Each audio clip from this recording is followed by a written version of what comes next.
saan makita ang mga deleted text messages sa phone. Susundan mo lang ito kaibigan, baka andito ang hinahanap mo. Let's go. Okay, buksan mo lang ang Google Messages app. So ito yung inbox. So paano nga ba makita ang mga binurang mga text messages? I-open mo itong Gmail profile pic sa ibabaw. Tap mo itong trust. At dito mo makikita ang mga binurang text messages.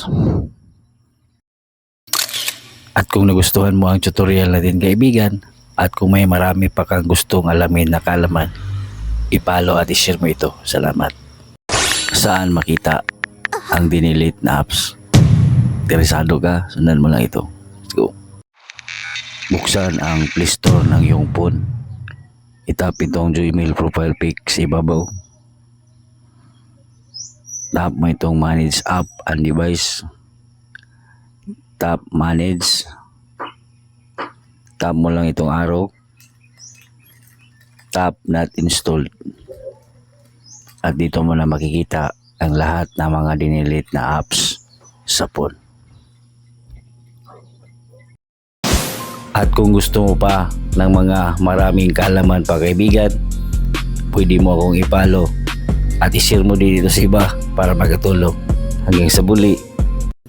Alam mo ba kaibigan na may settings ang ating phone na kusang nag-scan ng apps at dahilan ng pagwalobat ng ating cellphone na kahit hindi naman natin ginagamit. So halika turuan kita ng tips kung paano ito gawin. Let's go. Okay, buksan mo lang ang settings ng iyong phone. Shoutout po sa lahat mga kaibigan. So pag nandito ka na sa settings, scroll up ka lang pa ibaba at hanapin ang Google. Tap mo itong All Service. Tap mo itong Devices. At i-turn off natin to. Kasi pag nakatagilon ito, nag-scan po ito ng mga devices na nakapaloob sa ating phone.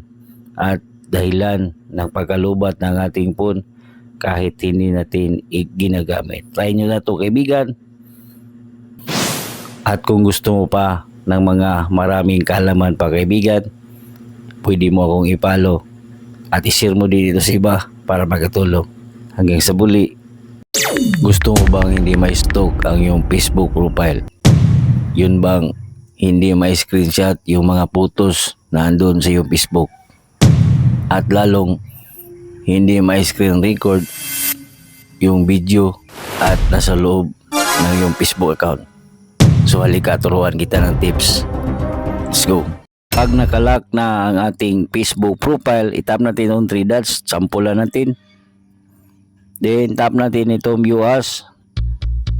Then hindi ito makikita sa screen record. Subukan natin screenshot.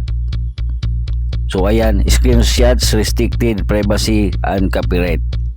Okay, buksan mo lang ang iyong Facebook account. Itap itong profile. Tap itong 3 lines. Sundan mo lang. Tap Settings and Privacy. Tap Settings. Scroll up. Tap Profile Locking. Hanapin mo lang itong Profile Locking.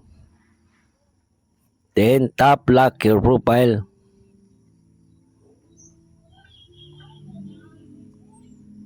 Then itap mo lang itong OK. Nakikita natin you lock your profile. Ibig sabihin hindi na nila may screen record, may screenshot ang ating Facebook account. Pag nakalock na ang ating Facebook profile, itap natin yung 3 dots, sampulan natin. Then tap natin itong View As. Then hindi ito makikita sa screen record. Subukan natin screenshot. So ayan, screenshots restricted, privacy and copyright. At kung nagustuhan mo ang ating tutorial kaibigan, maaari mo ba itong i-share? Salamat.